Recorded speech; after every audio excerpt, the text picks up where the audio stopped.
the gap that came before she wrote the Eichmann book. When she recovered, she wrote that book in 6 weeks, which I think is absolutely extraordinary. She was energized. She was 55. She was exhausted. She'd had a brain injury, and she sat down and wrote it. The other reason I started with that scene is my feeling is that everyone thinks they know Hannah Arendt, and they know her strength, and they know that she's feisty, combative, strong. But a lot of her work is about vulnerability and frailty, and the importance of frailty to the human condition, and the importance of frailty to our politics. So I wanted to start with Hannah Arendt being frail. The not so interesting part of that story is that I had an accident before I had my deadline for my book, and I had a very similar accident. So I was kind of very interested in this story, particularly the correspondence on insurance. So that was the other reason. But I wanted to start with a Hannah who knew what it was to be frail, which might interact with why you started with Lisbon, Thomas. Yeah. Okay. Good evening. I'm very happy to be in Barcelona because we can share our pain. My team lost yesterday, and also Barcelona lost yesterday. And that's the responsibility of a German. Hansi Flick made terrible mistakes last night, and so we can share our pain. So, yeah, I started with Lisbon because I figured out accidentally when I saw Hannah Arendt born in October 1906 in Linden, nowadays Hanover, and she died, as you already heard, on December 4th, 1975 in New York. That maybe May 1941 could be in the middle of her life. And then I made something that is maybe nerdy and very German. I really tried a day-by-day counting, and I found out exactly the date. May 10th, 1949, when she left Lisbon to New York, was exactly the day of the middle of her life. Yeah, exactly. I mean, maybe some of you like to read, like me, ancient Greek tragedies or comedies. Then you know what I mean. It calls faith. Of course, I do not analyze it, but I mention it. So when I figured out that exactly at the middle of her life, she left what the Americans like to call old Europe to the new country, United States of America, there was no alternative, of course. I had to begin my biography with May 10th, 1941. It's as simple as that, so to speak. But it's, of course, meaningful. Thank you very much. This is what's beautiful about conversation. I've read your books, but there's quite a lot of things that come out that obviously I'm slightly less aware of. Commiserations, by the way, on the football. So as we're going to go on, I wanted to look at another beginning of some sort, which is one that often is slightly skated over in some of the sort of, shorter biographies of Arendt, which is another city, the city of Königsberg.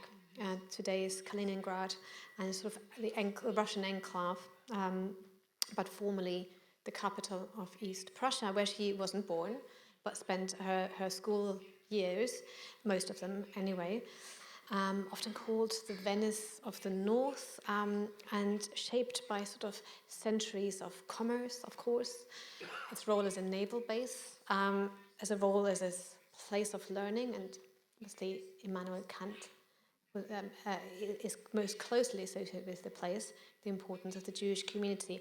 It seems to me that the way that you treat Königsberg gives us a very interesting view in the way that you approach and write her life quite differently. Lyndsey, for example, you draw us in by talking about bridges.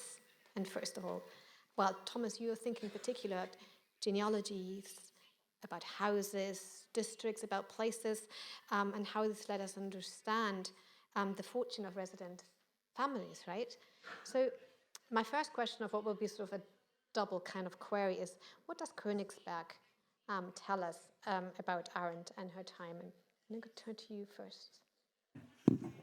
Yeah, first of all, when I sound a little bit depressed or reluctant because of the British English here at the podium, I speak more or less a German with an English accent.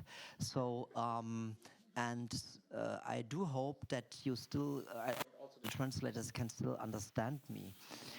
It's more kind of school English. Yeah, Königsberg. There was a famous book, unfortunately, not any longer available now for 15 years, by Jürgen Mantai, a German literature professor. And he described in his book, around 700 pages long, and each page full of wonderful stories about Königsberg. And now I give you the German expression, as a geistige Lebensform, as a form of intellectual life, so to speak. Not only Kant, not only Hannah Arendt, but many others spent their life at the famous university in Königsberg. And as you said, Königsberg is a city that was always an international city. You had from the east coming Jewish merchants praying in a very traditional style, close to the first place where the Arendt family was established. We know, coming from the west, people who tried to develop the city as such.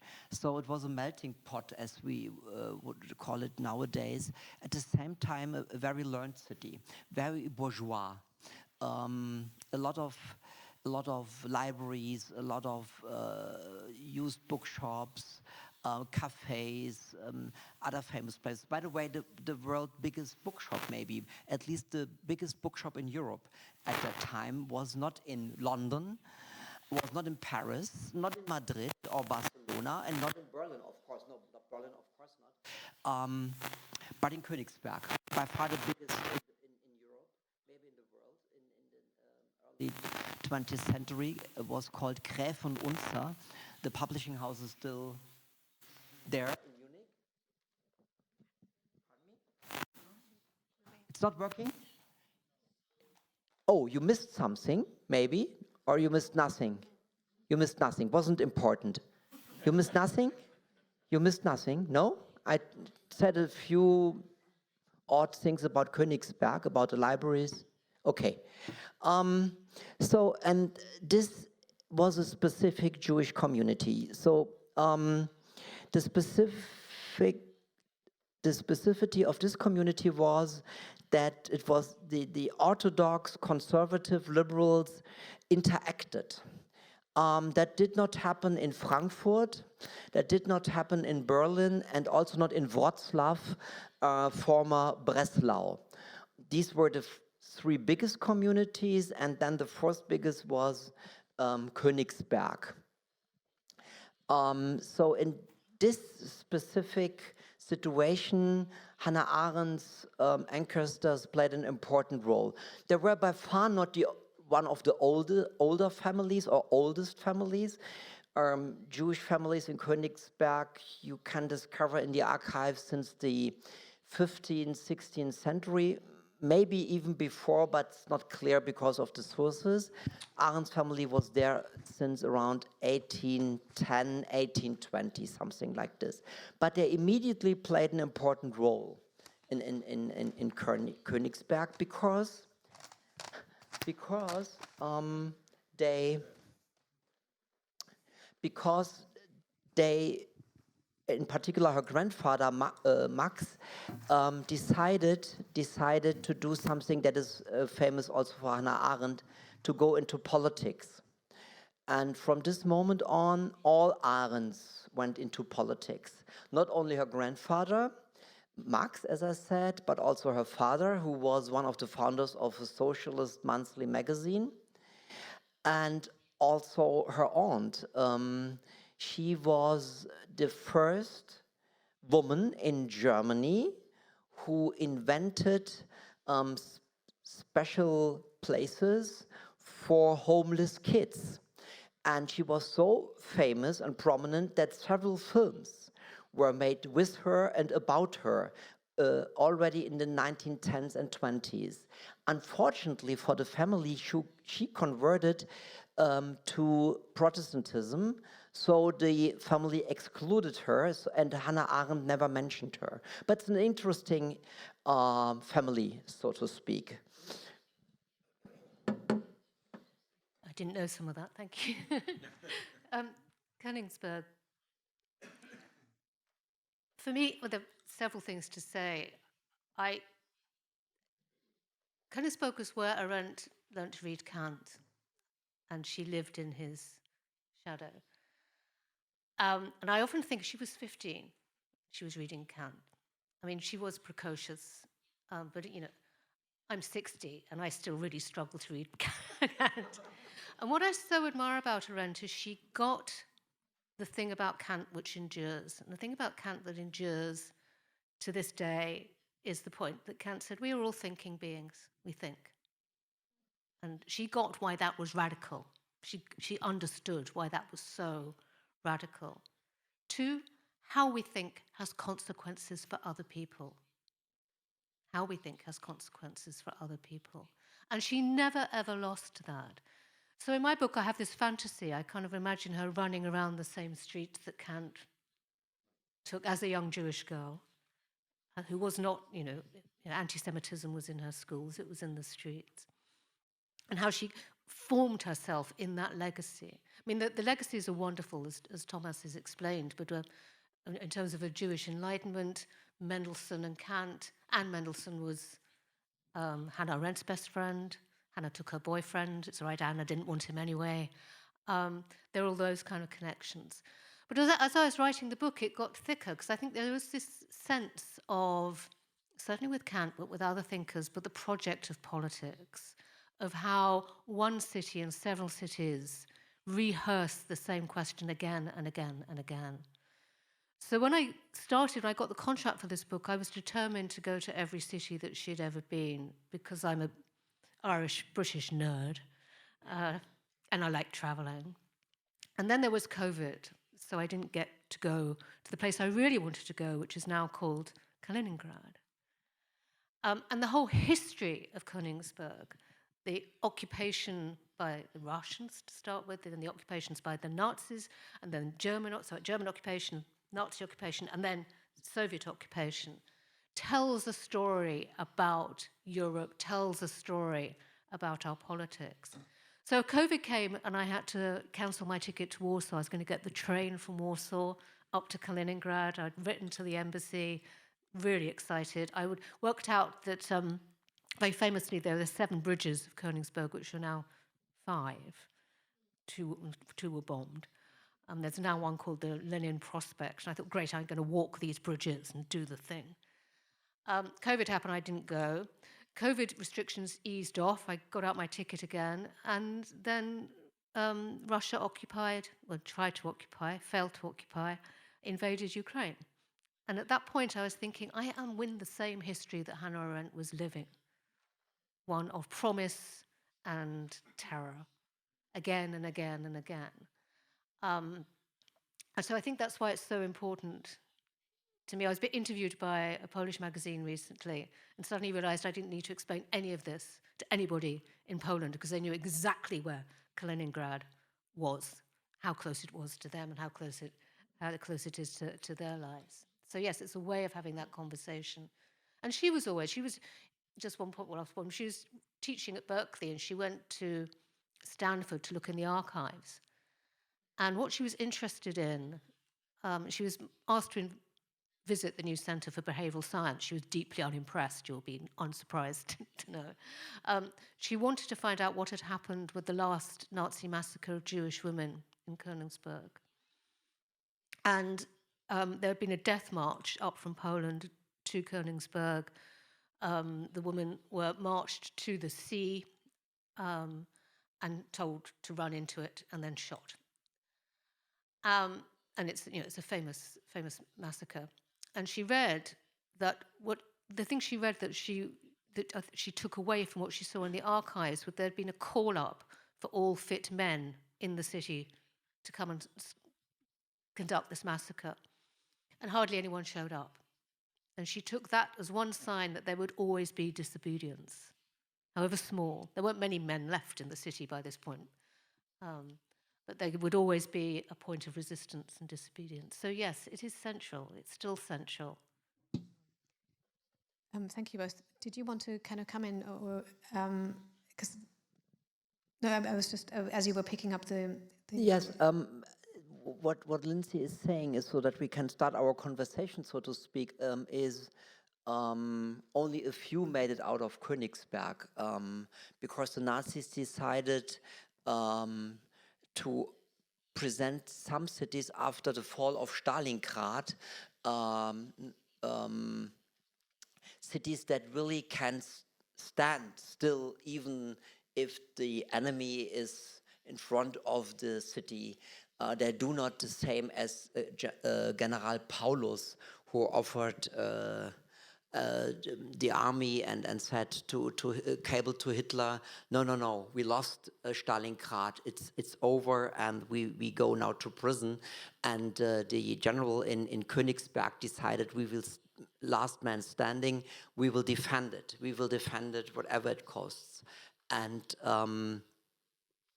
that is something very telling, because it means also that the idea of Königsberg was destroyed. Not only Königsberg, but the idea of Königsberg was destroyed. And I spoke to very, very old people, around 100 in their late 90s, who had a vivid memory of the old Königsberg, just to get an idea, because I had the same problem as you had. Putin invaded or tried to invade Ukraine, and it was over, so to speak, the idea to go to Kaliningrad. I received a few documents a couple of weeks earlier, but that was the last sign of life, so to speak, from Königsberg then, or Kaliningrad. And these people are immediately after I mentioned my interest in Königsberg, were in a different world. And they described me a city that is hardly, even with small films or photos or pictures, getting back to our memory. It's really lost. It's really lost in a very specific sense. And it's maybe a good idea that the Soviets destroyed even the rest of it, and more or less nothing was rebuilt. So there is really a gap, a void, also in terms of the life of the mind of Königsberg is over, completely over, and can never be rebuilt. And I think both of what you are saying here, it just points so nicely to both the richness and why maybe Arendt still speaks to us so vividly, and at the same time why it's probably quite hard to write about her life as well, because really what we're looking at is a complete entanglement between her sort of life of the mind, if you like, her intellectual history, the life that she lived biographically, and the political history of the 20th century. And it's perhaps because it's almost as if her biography lives through everything that she also thinks about. And that, obviously, that is also something that comes up in her own writing, but for her experience was at the very heart of thinking as well. But it must be a huge challenge in many ways if you're writing a book. So how do you bring those different things together? How you choose your materials, but also, is there sometimes a methodological risk, if you like, where the kind of this shifting tectonic plates between life and thinking and history make you sort of almost find it difficult to find a focus or way through? Yes. The shifting. Yes. Yes. The shifting sands. I want to go back to what you said about experience. One of the things that never fails to impress me about Arendt, from when she was very young to when she was a refugee in Paris, to when she was in Gers camp, to when she was in Lisbon, to New York, is her capacity to stay with experience. And I think a lot of us now, when the temptation is despair or just to turn off or be driven mad by what's happening, her capacity to stay with experience was extraordinary. I mean, she had a capacity for attention that's very difficult to imagine someone having today. Usually we call Arendt a thinker, and that is something wonderful because you cannot learn thinking at universities. There is no discipline, there is no faculty. Thinking is not a term or word that is, so to speak, an official description of what we do at universities. We have geography, we have physics, we have philosophy, we have political science, but we do not have thinking. But we call her a thinker. And that is very telling. It's not because we don't want to call her a philosopher, because she denied famously to be one. Sometimes we call her a political theoretician, but that is absolutely wrong, simply because of the fact that she said in the famous interview with Günter Gauss, "My field is." So she distanced herself from being a university person. She was only for a couple of years at universities. She's really independent, and that was really not only let's say the challenge, but it was the fortune not to describe another odd university story like Heidegger or Jaspers. Both of her teachers cannot be imagined without the framework of a university. Heidegger was obsessed with the idea of a university. He thought from the beginning on, in his very first semester in 1919 in Freiburg, that thinking and philosophizing is only possible in the university, and universities are preparing a different kind of life. Jaspers was also obsessed with the idea of universities. He published constantly, even in the Third Reich, a very, very odd and highly problematic piece on how the university should be organized. So Hannah Arendt never thought about that. She was completely independent from all the curricula, from all these things. She received immediately after she arrived in the United States in 1941, as I said, an offer from the University of Chicago, and she denied. Would have been, of course, for her living, a wonderful place to be. University of Chicago was very famous in those days, and it would also be solve all the financial problems they had already in the mid to the late 60s. Really problematic financial situation for the family. And because of that, I think her thinking is different from other thinkers. And I emphasize that because nowadays there's a tendency, and I see that to provoke a little bit, also as a very dangerous moment, that we try to get her back in, so to speak, official terms, back in the curricula of universities. Teaching Arendt in such places like this one is much better than in the seminar class, because public spaces like this were the center of Arendt's philosophy or thinking, more precisely. Now I said philosophy, right? Mistake number one, Mr. Meyer. So maybe we will speak about the space of appearance. Yeah. Maybe we will speak about the public sphere as a political space.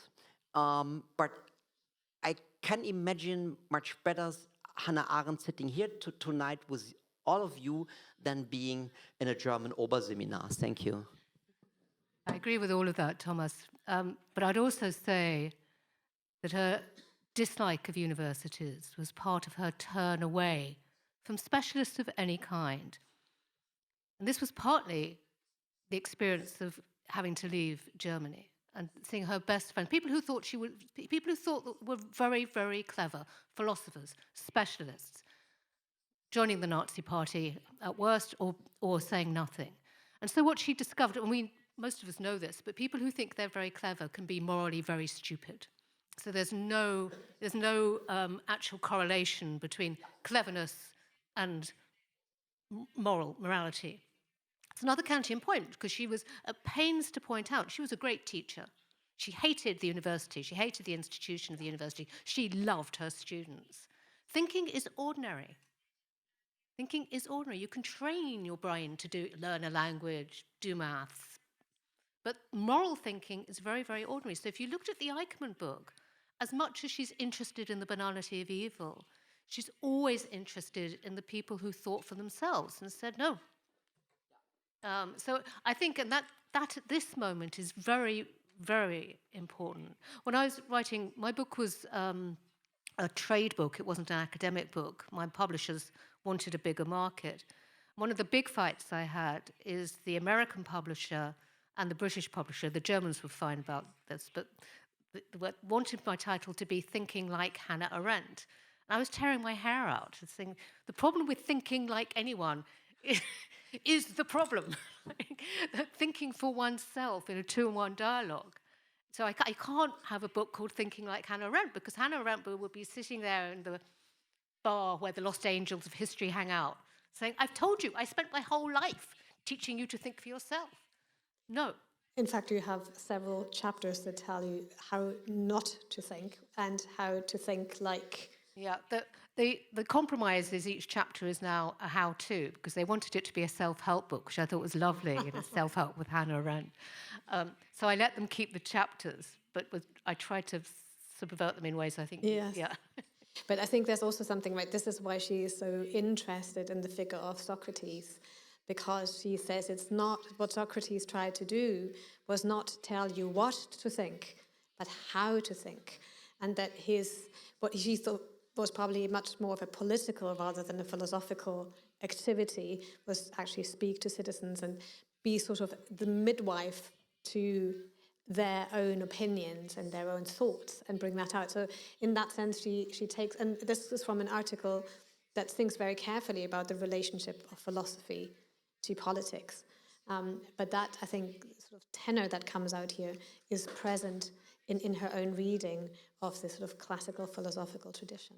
It goes back to what Thomas was saying, at a time when humanities departments and the spaces for public thinking are being attacked, cut, then we already are in trouble, because we're not teaching people how to think. We're teaching people that thinking is an activity that's worth spending your time doing.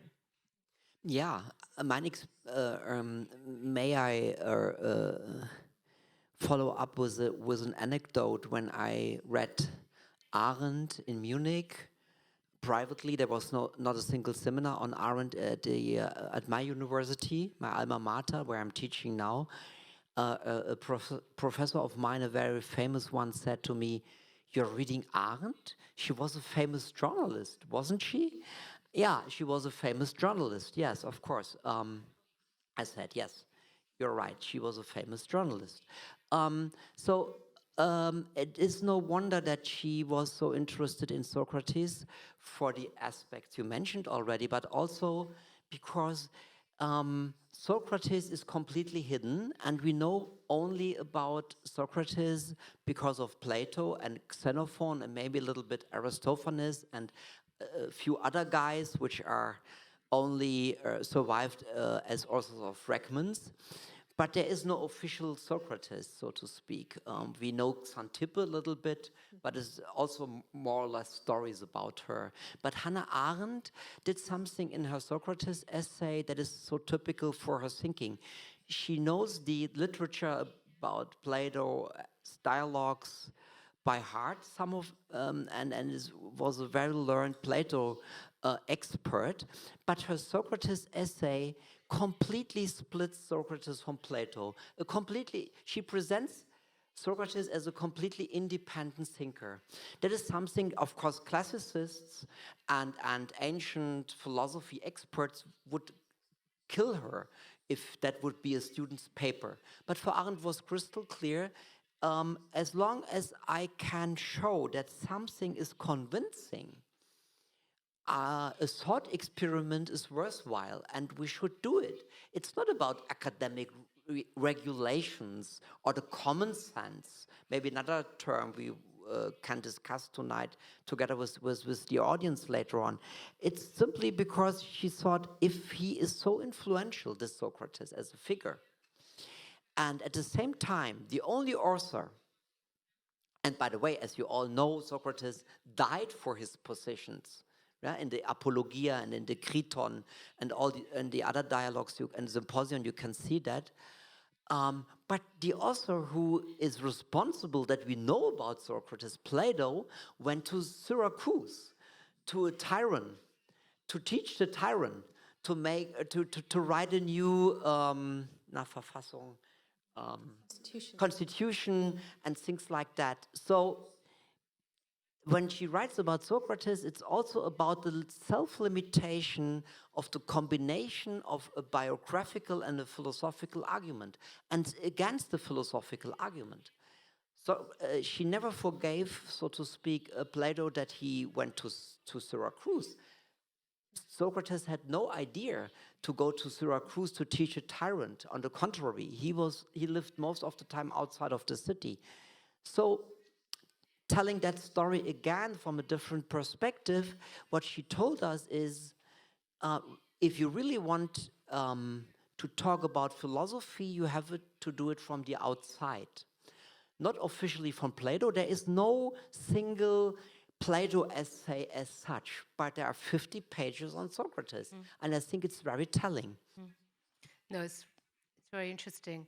I can better that one just. When I started working on Arendt a long time ago, I gave a paper on Arendt and Kafka in Cambridge, and someone from the political philosophy department, who I won't name, but he's a Marxist and he was taught by Heidegger, came up to me afterwards and he said, that's very interesting. He said, Hannah Arendt was a journalist and a housewife.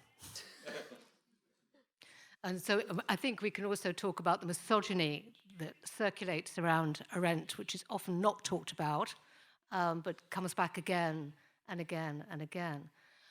Two things about what you're saying. I was trained as a literary critic, literary historian. And I came at Arendt because I like writing. And she was an exceptional writer. And I think that's why, rather than staying within a discipline, what she could see was the Socrates story was telling you a story. And she is a really good storyteller. It's not for nothing that she was very good friends with Walter Benjamin. They both shared not only being very good at telling stories, but a sense of commitment to storytelling in a political culture, and how telling the story differently can change that culture. And she's also just very, very good at it. I mean, she's just a beautiful writer, even when she's writing in her third language. Her French is pretty good too. I mean, But going back also to why the Socrates story is so important, it goes back to the point we made earlier about theory and specialization. She also used the story of Plato going to Syracuse to instruct a tyrant, to have a go at Heidegger. So what happens when philosophy thinks it can do politics? What happens when philosophy wants to make the world? What happens if you want to make the world in the image of someone's theory? This is the problem she had with Marx as well. She said, usually what happens is eggs get broken. Usually what happens is disaster. So her concept of politics, to go on to something you were beginning to hint at, Thomas, was not about imposing an idea of what a politics should be, but creating a space for Socratic conversation to happen in order for politics to happen. So it was very anti-totalitarian, anti-fascist, but also anti-authority, although she did believe quite a lot in the authority of good thinking and the authority of tradition, but against the idea that you can make the world in an image, which is where we are again now. This is a perfect way to segue into us, because I'm trying to get us, before we open to questions from the floor, I wanted to get us onto just a slightly different topic, which is the politics itself. And I actually wrote out a quote from you here, Lyndsey, because I liked it very much. So it says, everything about Hannah Arendt's life, how she thought, loved, lived, worked, wrote, and taught, was anti-totalitarian, either by default or intent. Right?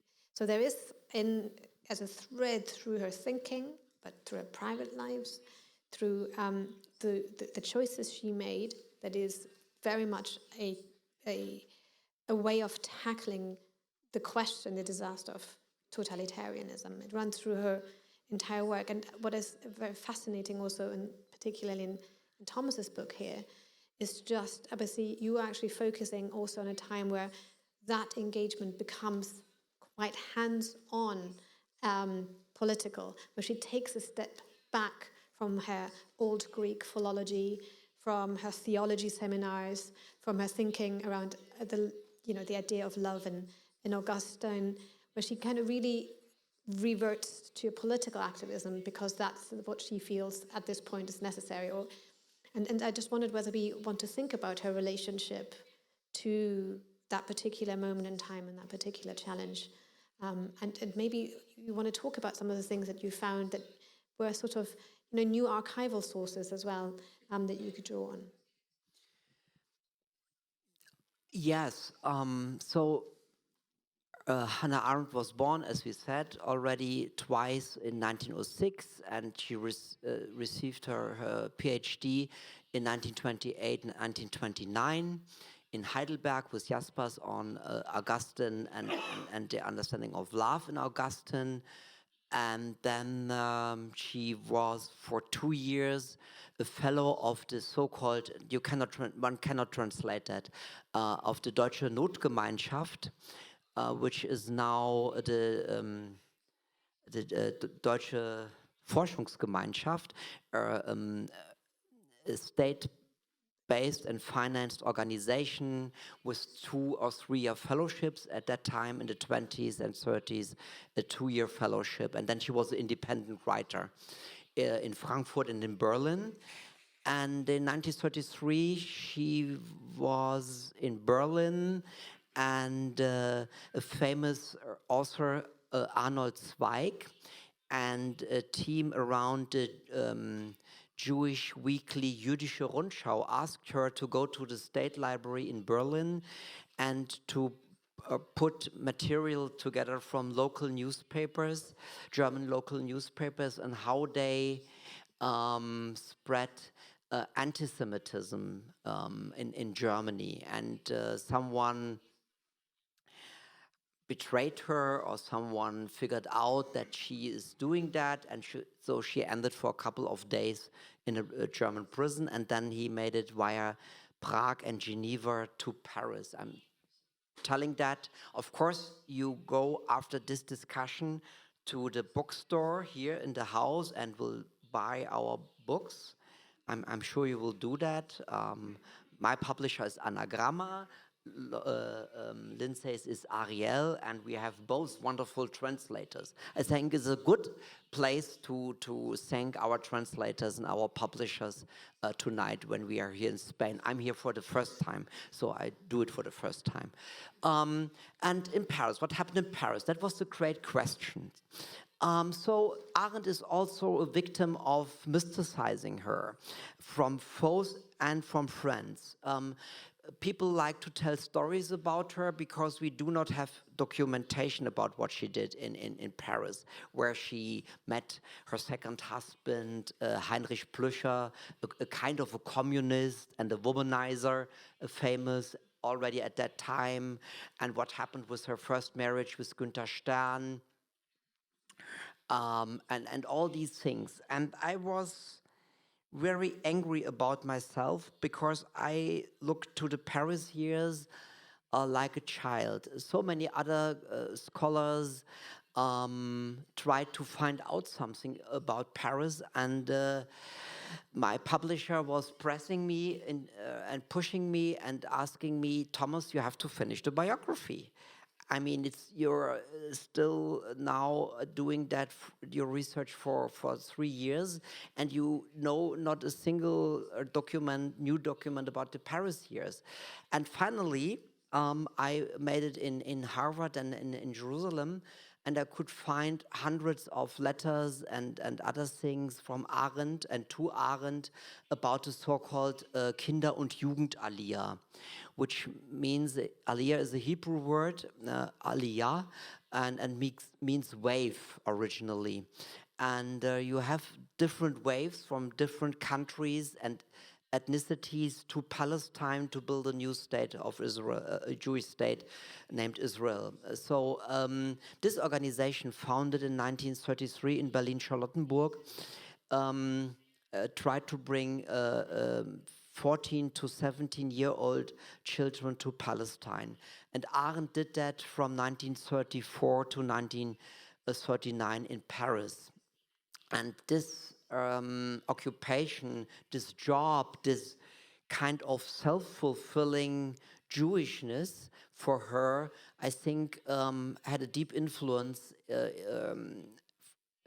and was decisive in a way to is decisive, I think, at least in my book, to understand her anti-totalitarianism, her interest in the problems of refugees, and even more, I would say the whole conception of the elements and the origins of totalitarianism in German is a little bit different, sorry for that, is prefigured by her experiences in Paris, where she worked with these children and these teens, as I said, 14 to 17 years old, and where she developed at the same time a very long fragment about modern anti-Semitism.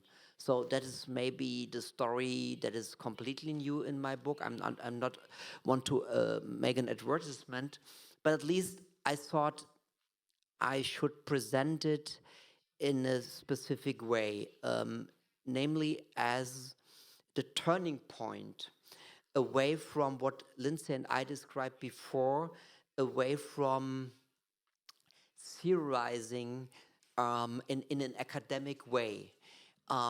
We have in German the term Lebenswelt. I don't know, there is a... Well, literally, it's life world, but that's not It's quite... a life world is a literal context. translation. It's that we live in the world. Yes. That we are not coming somewhere from the outside, that our consciousness, so to speak, makes it possible that we can live in the world. We are permanently in the world. And for Hannah Arendt, that was not only a philosophical concept, that was her experience every single day, in particular in Paris, where she could see the mixture of bureaucratic problems and the existential challenge that the National Socialism that came to power in 1933, as you know, developed year by year. In 35, the Nuremberg laws. In 36 and 37, the preparation of the German army to conquer Czechoslovakia. In 1938, Austria. And then they looked at Prague. So they were in Paris and they were in Jerusalem and asking themselves what will happen to the millions of Jews in East Europe. That was Arendt's day-by-day occupation for at least 5 years. And I think one can read the origins of totalitarianism as a kind of an diary, so to speak, and a thought experiment about the years in Paris. Sorry for being so long. No, I think that's so right. I mean, also, if you look at origins of totalitarianism, people often say to me, it's not very coherent. She was writing the early parts of that book in Paris while she said, I was a social worker, and in the evenings I read history and politics. She was writing origins of totalitarianism. Later stuff in the same book started off as articles. So if you've been in the archive as much as Thomas and I have, there's a lot of repetition. You think, oh, no, actually, that started out in an article for, this. So what's so wonderful about that book is it's not a theory. It's a kind of collage, a montage of what she was trying to understand about totalitarianism as it was happening to her and her friends. That's the first thing to say. And I think that in itself makes it such an exciting book to read for us now, because you know what it's like. You think you know what's going on. You write something, you think, I absolutely had no idea. Yeah, really. Her refugee work, I think, was so important. If you would remember, and again, I don't like to do too many analogies with now, but the children she was dealing with were kids who were being sent alone from the East to Paris, mainly boys, in a kind of real echo of the migrant kids who come to Europe now are sent alone kids. And what she saw is they needed to be skilled. So a lot of her work was finding trade, finding language skills. She was very good friends with a couple who lived in a place whose name I've forgotten. I'm sorry, it will come to me by probably 3 o'clock tomorrow morning when I'm lying in bed mortified about what I couldn't say. But it's between Gers camp and Montauban. She was in a camp in Gers over on the other side of the Pyrenees. She escaped during the Nazi occupation when the gates were opened. She went to Montauban, which was a refugee city, still is a refugee city, and stayed there. But on the way, she stopped at a place which was a Laia-funded mill in the middle of the French countryside where kids were being trained. They were like scouts to then go to Palestine. And there were hundreds of these kids in this small French town. And by the time Hannah was there, they were very busy distributing those children into the French countryside. So the kids that Hannah would have been with and her friends are now still in the French countryside. Old people probably, some of them won't even know or will remember where they have come from. So that sense of a lived experience, when people talk about her activism, they're often talking about America. But I think you're right. I think absolutely right. Her real activism came with, I think, some activism that some of us will be familiar with in this room. Is how do I get this child from here to here? How can I get the fundraising I need in order for this to happen? How am I going to argue with this bureaucrat? How am I going to argue with these funders who are driving me mad because they seem to have a different idea from what needs to be done? And that very kind of practical activism, not so much the activism in Colombia or Chicago, but that very kind of practical, how can we make this work? It's thinking and living, it's moral life. Yeah, but when you read these letters and her reports, we have a few reports, 10 pages long, 12 pages long, and so on and so forth, from 35 to 39. One of her last letters is saying from the end of August 1939, as you know, Second World War began September 1st, when the German Wehrmacht occupied Poland at 5:45, as Hitler said in the Reichstag in the morning. A few days earlier, she wrote to the director of this organization, Henrietta Scholz, a very famous person in Israel, many places, streets, etc., are named after Henrietta Scholz, originally from Hungary. She grown up in United States, and she was the president of the WIZO, the Women International Zionist Organization, an organization that still exists. And she was fluent in 12 languages, at least I have letters in 12 different languages. Hannah Arendt Stern wrote on, I think, August 25th, 28th, 1939 to Henrietta Scholz.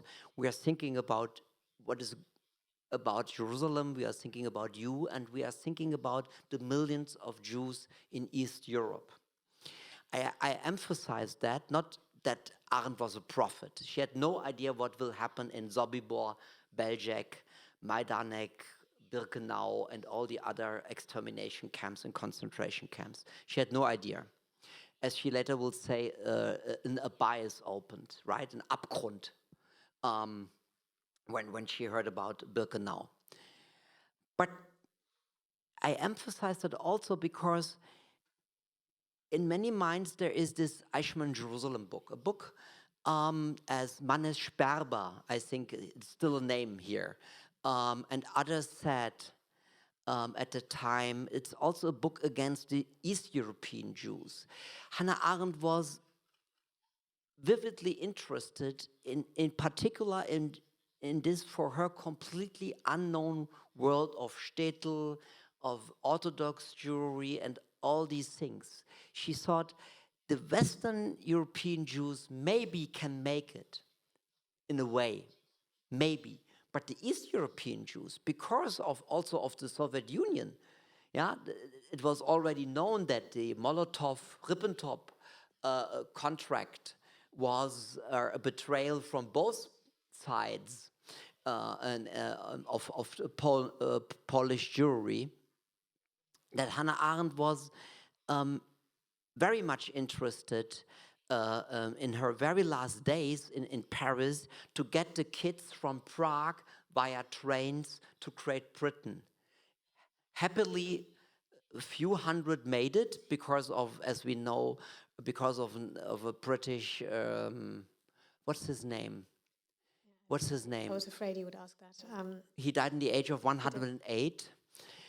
And I found at least 2 letters in which he and Hannah Arendt corresponded about the trains and the kids in Prague. So it was, in her very last days in Europe, it was all about Eastern European Jews.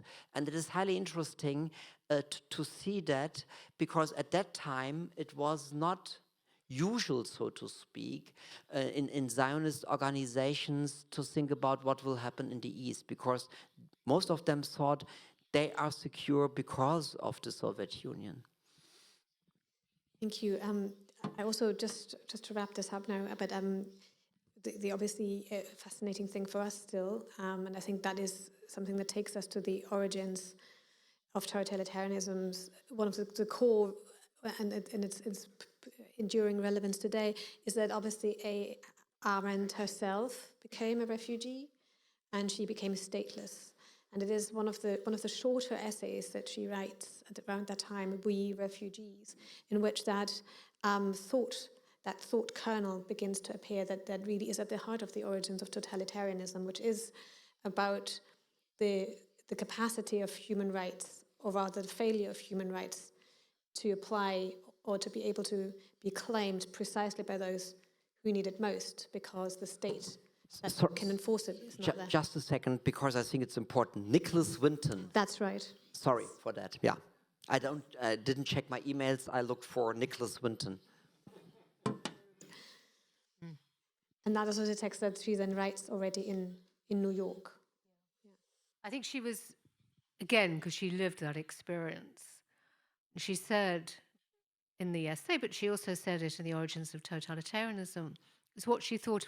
She didn't think that the idea of universal human rights was a bad idea. Obviously, it's a good idea. But what she did see is what will make that work. And what the refugee and the stateless person demonstrated to her is, once you are stateless, once you have no political protection, civic protection, you have no rights. You're naked, you're bare, and there is nothing that's going to protect you. What that taught her was about the necessity of political community. That's where the right to have rights comes from. You can wish all you want. You can even try and legislate internationally, and we did try, and we did it very successfully for a very long time, until about now, on universal human rights. We're still trying, still succeeding sometimes. We're also failing abysmally. And she saw that very clearly. She said the one thing that refugees were calling for at the end of the war was not universal human rights. What they wanted was somewhere to live, in which they had citizenship, in which they had the right to be seen, in which they had the right to a kind of politics. And I think that is her, it's one of those legacies that's really come through. The other thing is, when she talks about statelessness, she uses the same word in one of the manuscripts for Origins of Totalitarianism to describe what is happening in modern capitalist societies, which is to say, what happens when people become lonely and stateless, out of their state. And this is what she saw consumer capitalism as producing, was not a literal stateless condition, because you were obviously in a state, but a kind of existential stateless condition which could lead to a political condition. So the statelessness of the refugee in not only World War II, but of course there are many, many, many more refugees created by the end of World War II. I mean, the end of World War II was very, very bad for a lot of people. We always think it's great, but it wasn't that good for Palestinians. It wasn't that good for China. It wasn't that good for India and Pakistan. Many more stateless people, but she also saw an incoming statelessness in modern capitalist consumer societies, which she thought could wreck politics. On that rather cheerful note, though, I think this is the wonderful intersection, really, between her philosophical thinking and her political activism and her political thought. I wonder whether this is the right moment to open up to questions from the audience. We technically have another 10 minutes, but we started late. There may be a little bit of flexibility here. It's slightly hard to see you, so I'll try, but please do wave energetically so that I see you, and I'm pretty sure there must be a microphone somewhere, and it would be useful if we were able to have that. So I think there's a lady here to the right. I think we're waiting for the microphone. Yes, I've seen her there. There we are, just right there, exactly. You do have a lot of this, but I think, just in case, yes. Thank you very much. My name is Ruth Hagegruber. I have a question, if I may, to Thomas Meyer. And I think it is very interesting that you pointed to the fact that Hannah Arendt was talking about the children in the East.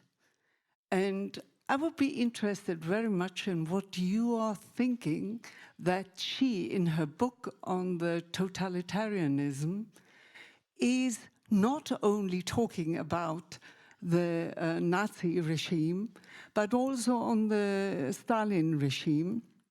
And in Germany, this arose a huge debate. It was not welcome so much. So what is your opinion on that? And why did she do that? When did she develop these ideas?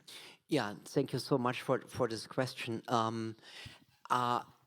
My thesis in the book is that she developed her book, The Origins of Totalitarianism, from the Paris experiences. We discussed that already, but also, in particular, her expertise on the Soviet Union came from Waldemar Gurian. It was a close friend. They knew each other already from the time in Germany. They met in Berlin, not completely clear, but Gurian was also a freelance writer for the Kölnische Zeitung, a German newspaper in which Arendt published several articles in 1932. So they met again, so to speak. Gurian, a Russian Jew converted to Catholicism, received his dissertation. Don't tell your grandsons or at home, was 21, and made it to Switzerland. He immigrated to Switzerland, and from there to Notre Dame University, a Catholic elite university in the United States. And there he corresponded with Hannah Arendt about the situation in the Soviet Union.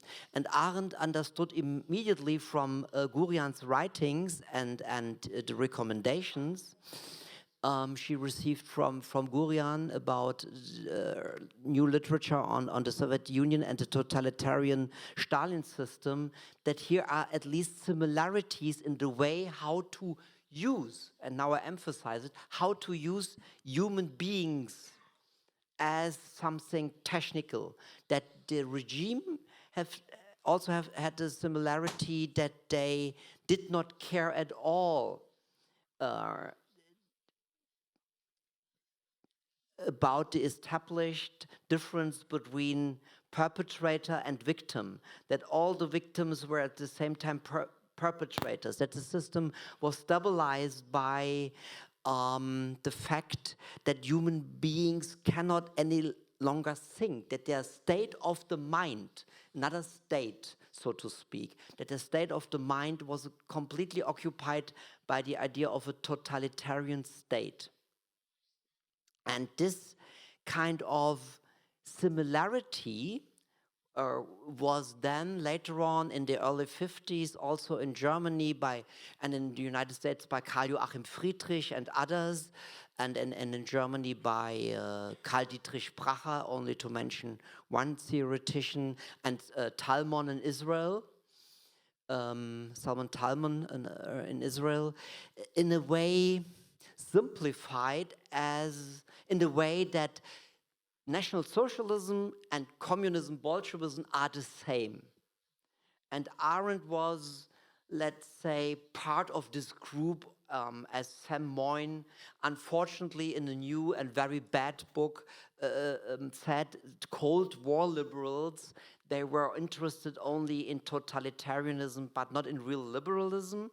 And to get back your question for a second, yes, Arendt, I think, simply wanted to show that the mechanics work similar in the Soviet Union and in National Socialism. But she was aware, and in particular in the origins of totalitarianism, that the mass murdering and the extermination of the European Jewry, we had no Shoah, we had no Holocaust as terms at that time, was exceptional and singular.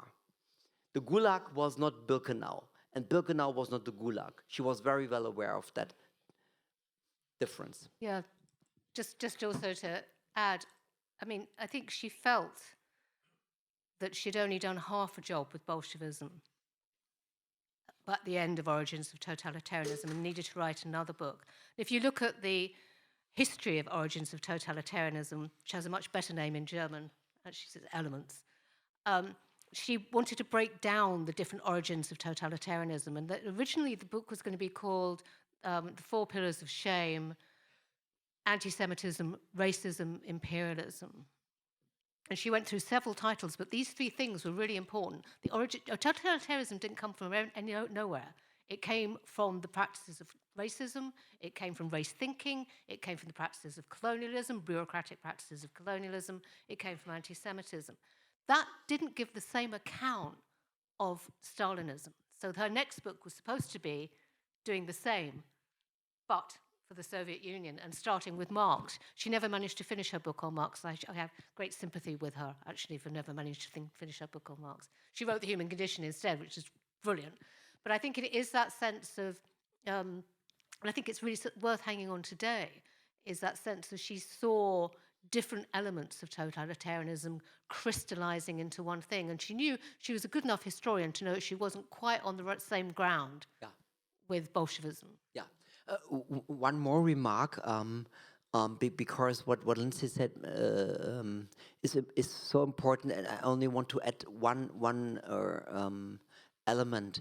We very often, I should say, I forget from time to time, and this is why I re-edited the book, is that she wrote a book about the Hungarian Revolution.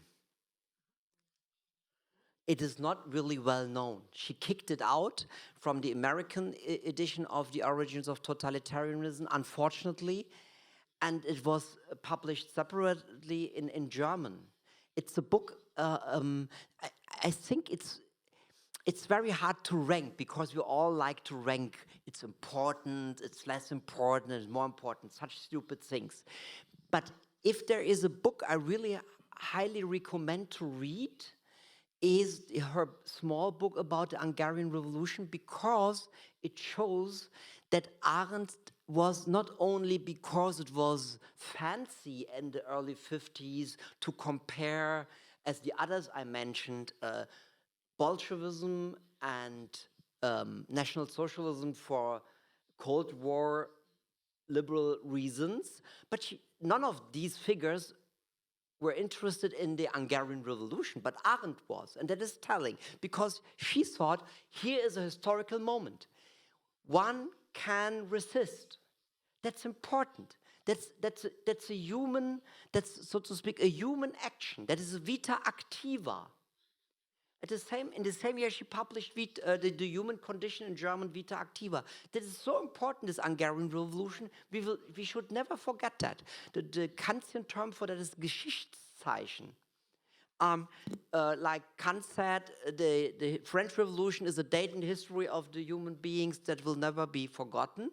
And for Arendt was the Hungarian Revolution something similar. Also, you can never underestimate the importance of Rosa Luxemburg to Hannah Arendt, and for whom it wasn't ideology, it was action, and it was that moment when action could take place. And that's what Hannah was so pleased about the Hungarian Revolution, because it was kind of an accident. Yeah. It was sort of in various ways, she describes beautifully in that book, but it was people acting spontaneously. I think the reason she took it out was because in the end it didn't work.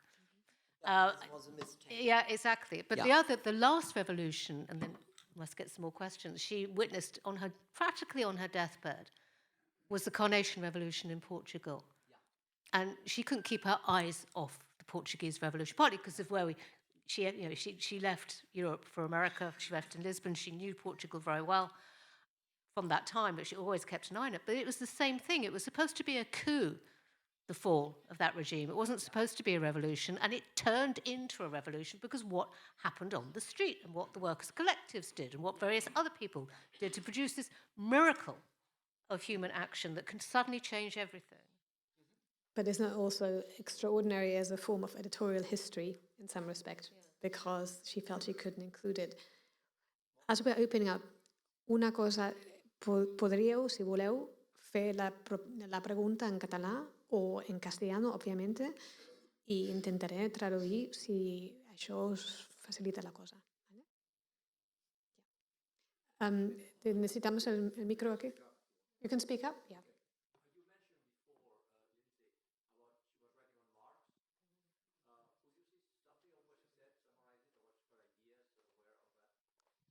Yeah, I think you need to rephrase the question because it's a big question, which she was going to write a book on Marx. She got the funding for it. And the book turned into two things. It turned into a book called The Promise of Politics, which is not as well known, but is beautiful, and The Human Condition. She was trying Marx's diagnosis of things she thought was right. There's a lovely letter to Karl Jaspers where she talks about early Marx, talking about the new property laws on woodland, the Wood Thieves essay it's called. And in Germany, with the advent of forms of capitalism, the wood people who used to pick the wood suddenly became thieves. And she says, Marx says nature was no longer nature, and people were no longer people, they were thieves, and the wood was no longer wood, it was a commodity.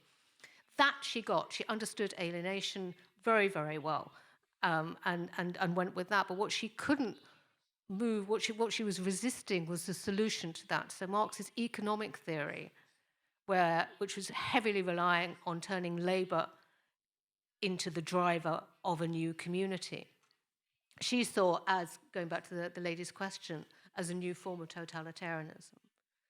So a lot of Marx she actually was really with. It was the end result, the economic man, that she would not, she was resisting. That is a big question, but that's my potted answer. Just one quick remark. And she also, I think she resisted the idea of teleology. So that is what we know as Marxist determinism was for her a big problem. So there was no histomat and diamat, as we used to say, historical materialism or dialectical materialism. This kind of historical theories were for her a kind of, let's say, Hegelian super idea, but didn't work at all for her. Any other questions from the floor? Thank you for the presentation. You both mentioned Arendt's effort to give opportunities to young Jews by sending them to Palestine and building a place in the world for them. I know she later in her life defended the possibility of a confederation between Palestinians and Israelis and Jews. My question is, do you think she agreed with the possibility of a new form of government beyond the nation state? Because I know she didn't like the idea of being a citizen in the world. Yeah, I'm glad you, sorry, Yeah, please. really glad you mentioned that.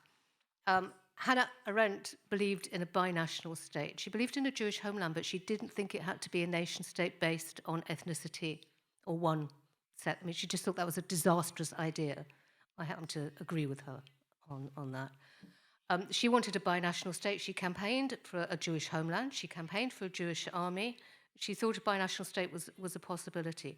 When in the Biltmore conference, when the Jewish Council took the stake for Palestine to become Israel, she was heartbroken. So was Henrietta Schultz as well, by the way, who Thomas was mentioning earlier. That was not her version of Zionism. And she would go back and back and back to that. So she was committed to the Jewish state, and she'll talk about that all the way through 67, all the way through Yom Kippur, but she remained an anti-Zionist. To the point, just after Yom Kippur, she was invited to join an organization called American Professors for Peace in the Middle East. And she said, well, yeah, sure. I'm an American professor. I would really like peace in the Middle East. There were lots of famous people, also American. Ralph Ellison was involved, etc. In the archive, about 3 months later, she's writing to the organizers, and she said, take my name off your letter. Take my name off your publicity. I've read your stuff. It's Zionist propaganda. I have and will always support Israel. I have and will never be a Zionist ideologue. And the fact that she could say that in Yom Kippur is sort of mind-blowing. And I think she would probably be saying something quite similar today. Whatever she'd be saying, it'd be upsetting people. That's certainly... Thomas, do you want to add? Yes, thank you for your question. Maybe you thought that also in Spanish there is an edition I made originally in German from two former unknown texts, one from 1944 and one from 1958. And the second one is for me still, it's not that I'm the editor, but it's still for me the most surprising moment in all the years I'm doing research on Arendt, that I missed, and the whole community, a whole book are co-written by Arendt, and it is about Israel and the Palestinian refugees. I mean, how ironic can it be that we all missed that? And I finally was able to find it because of two Israeli scholars. And fortunately, it's translated into Spanish, I think, by Atlas, or is it published by Atlas? So I would even say one more thing, because it's published, I don't want to go into that, but it's even more than a binational solution. It's that what Omri Böhm, an old friend of mine, calls the one-state solution. Arendt and her 16 collaborators are in this 150 pages study, very detailed study about the Palestinian refugee situation and the situation how to make sure that the state of Israel can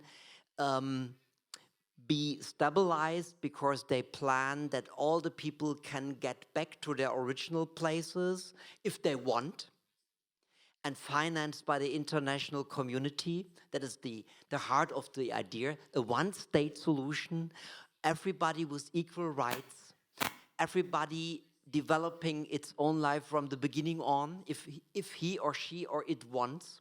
That was the idea. How could we oversee that? How could we oversee that? And this plan, I mean, it is a dream nowadays, but nobody can tell us dreams are not possible.